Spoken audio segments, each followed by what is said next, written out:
Today on Homemade Science Studio, write messages in invisible ink 3 different ways. Hi, I'm Ria. I'm going to be using baking soda and water.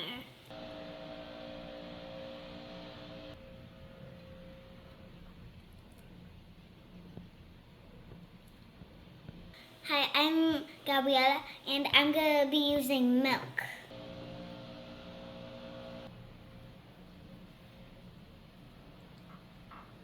Hi, I'm Ray, and I'm going to be using lemon juice.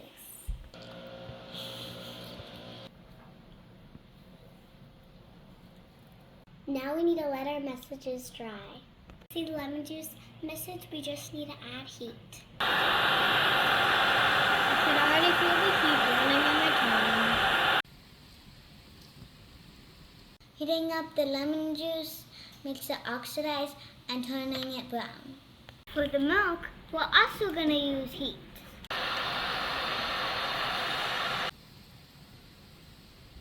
When we heat up the milk, it makes the protein and the fat brown. For the baking soda and the water, we're going to use grape juice. I'll be using this one.